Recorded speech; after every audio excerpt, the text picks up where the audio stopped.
Bonjour à tous et bienvenue dans cette nouvelle vidéo qui va être une vidéo couture. Aujourd'hui, je vais coudre avec vous une blouse.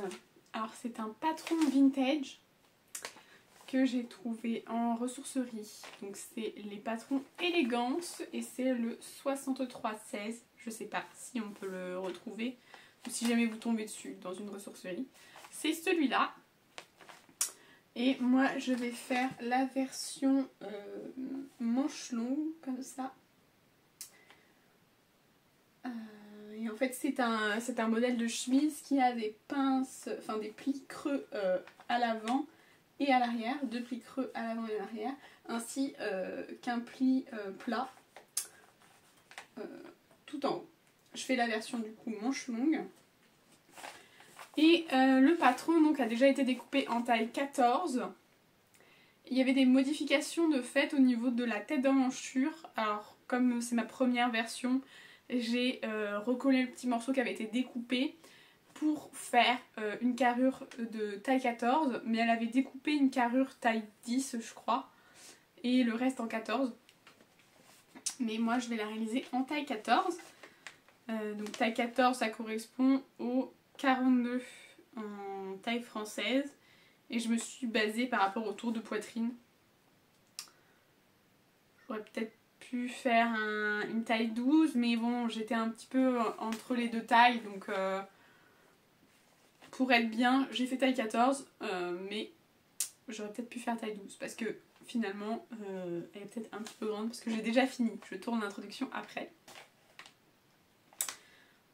Taille 12 ça aurait peut-être été bien aussi parce qu'elle est un petit peu ample, mais après c'est aussi le style de la chemise et j'avais peur qu'en sous-taillant ça n'aille pas, mais comme elle est oversize j'avais un petit doute. Enfin je me suis dit on prend pas trop de risques, on fait la taille la plus grande et puis si ça va pas c'est pas grave, ce sera un petit peu oversize. Voilà.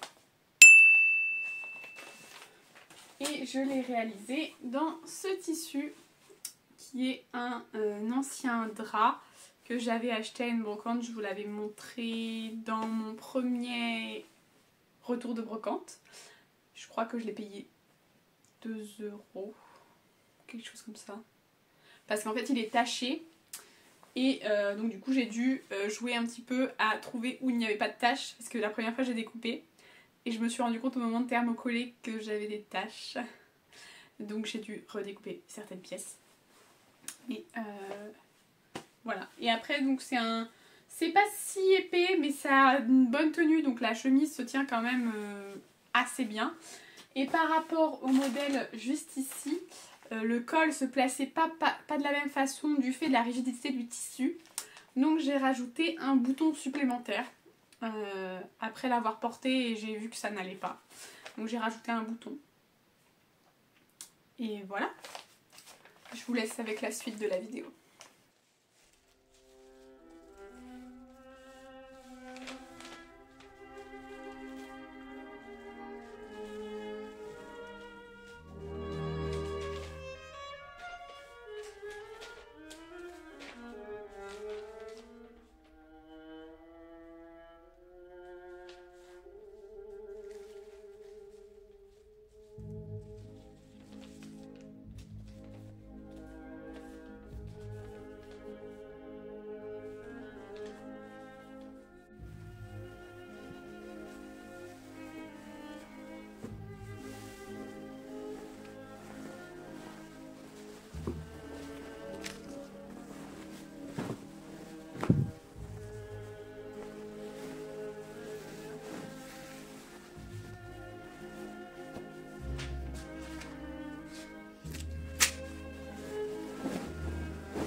Donc je vous reprends, mais je suis presque à la fin en fait. Enfin, il me reste encore du travail, mais elle a bien avancé. On voit déjà à quoi ça ressemble.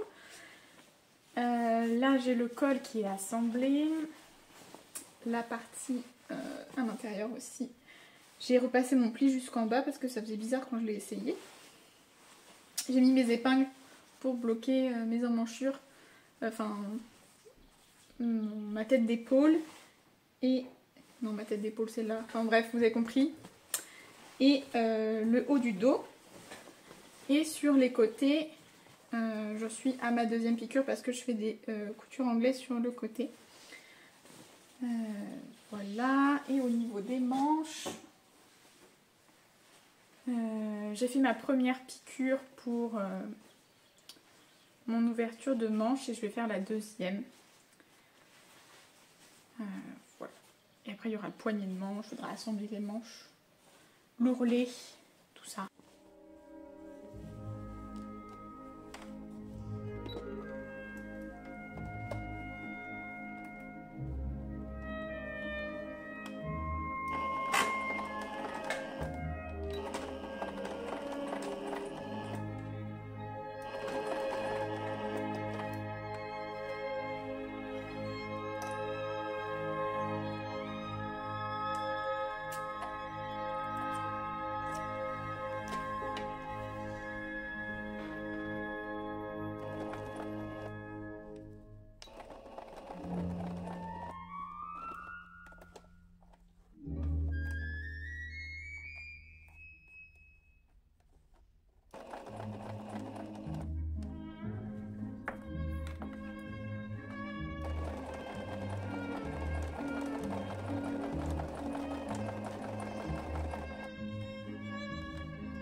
Là, je vous reprends pour vous montrer, en fait, ici, à l'endroit où il y a les pinces qui restent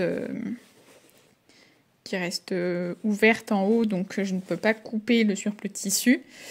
Ça me fait une surépaisseur au niveau de l'ourlet, vraiment beaucoup trop de couches différentes. Donc ce que je fais, c'est que je dégarnis comme aux endroits où j'ai mes coutures à l'anglaise. Mes coutures à l'anglaise, en fait, je coupe comme ça à la fin. Ce qui fait que j'ai plus qu'une seule épaisseur de couture anglaise qui sera prise dans la couture de l'ourlet. Donc pour faire ça, j'ai fait mon double rentrée, je déplie une fois. Là je fais une petite marque avec ma craie pour voir exactement où je dois m'arrêter. Ensuite je déplie tout. Je reprends ça comme ça. Et là je viens avec mes petits ciseaux couper. En faisant bien attention. Hein. Couper jusqu'à 3 mm à peu près de la couture. Comme ça. Et ainsi j'enlève toute cette surépaisseur qui se crée.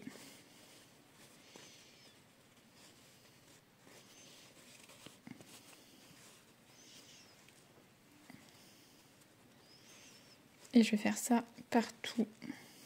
Ah oui, et sur l'angle ici, j'ai cousu ma parmenture avec le bas.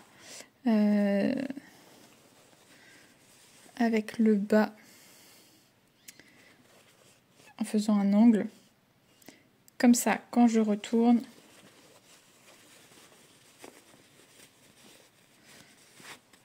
j'ai une superbe finition à l'extérieur. Et à l'intérieur, tout est beau. Voilà, donc on va faire ça partout et après on pourra faire l'ourlet. D'ailleurs, j'ai fait ma couture anglaise pour la manche, donc je vais vous montrer en même temps.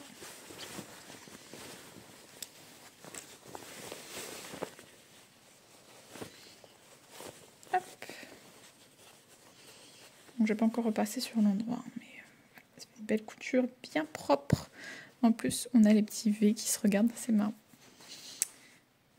Bon, pas partout, mais presque. Et donc en bas, hop, j'ai déjà préformé mes plis. Et le petit détail que j'adore, c'est le petit biais que j'ai mis. Je l'ai fait vraiment dans le biais, donc à 45, et donc on se retrouve avec la diagonale des rayures. Et je trouvais ça hyper sympa, même si ça se verra pas forcément, parce que à la fin ça se retrouve comme ça. Donc on le verra pas forcément, mais c'était un petit détail sympa que j'aimais bien. Et j'ai fait mes poignées de manches qui sont là. Donc pareil que pour le bas, j'ai bien dégarni dans mon angle pour avoir un angle parfait de chaque côté. Ils sont déjà préparés pour être posés.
Et donc voilà ma chemise terminée.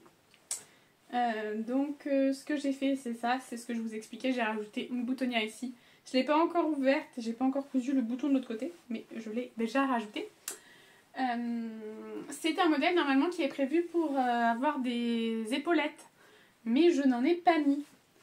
Parce que je n'en ai pas et je n'en avais pas envie. Parce que ça donne quand même une certaine carrure. Je pense que c'est d'ailleurs pour ça que sur le patron, elle avait enlevé au niveau de la carrure. Parce qu'ils ont dû prévoir plus d'espace pour mettre les épaulettes. Mais donc du coup, effectivement, elle tombe un petit peu. Mais c'est aussi le look un peu oversize, donc ça va. J'ai mis du thermocollant sur mes pièces de colle. Mes poignets de manche sont thermocollés des deux côtés parce qu'en fait il est plié, mais si c'était à refaire je ferais que un seul des deux côtés parce que je trouve qu'il est un peu rigide. J'ai mis des petits boutons comme ça, j'en ai mis deux petits boutons blancs et j'ai fait mon petit biais. Enfin, je l'ai fait dans le biais alors que c'était pas forcément dans le biais. Comme ça j'avais des diagonales, j'aimais bien le petit détail. L'intérieur, j'ai fait des coutures anglaises sur les côtés et sur les manches. Je vous la retourne. Sur le dessous de la manche comme ça. Je voulais faire une emmanchure un peu plus propre, mais j'ai été prise par le temps parce que je voulais la porter. Donc j'ai juste fait un zigzag. Mais ça va, ça reste très propre. J'ai fini tout l'intérieur au point à la main. Parce qu'en fait, toutes les chemises sont pas comme ça, je crois. Mais celle-ci a la pièce haut du dos qui est doublée. Donc en fait, la pièce du bas ici, elle est prise en sandwich entre deux pièces d'eau. Et donc assemblée à la parmenture et sur celle de l'extérieur au devant. Ce qui fait qu'ici, on se retrouve avec une finition comme ceci, très propre. Donc après surgé sur la parmenture. Et toutes les coutures ici sont du coup faites à la main. Je préférais ça plutôt que de faire une piqûre sur l'extérieur. Donc ici aussi c'est cousu à la main. Et qu'est-ce que j'ai fait d'autre? Oui, j'ai fait une petite finition assez propre dans le long comme ça. Donc c'est une chemise qui est droite sur le bas, donc pas compliqué pour faire l'ourlet. Elle est un petit peu resserrée à la taille aussi. Il y a quand même un petit effet de pince sur les côtés. Vous allez voir. Elle est un petit peu cintrée quand même. Et donc avec ses plis derrière et le grand pli dans le dos. Et puis j'ai mis des petits boutons aussi nacrés qui ne vont pas avec les boutons de manchette mais qui vont très bien ensemble aussi. Hein.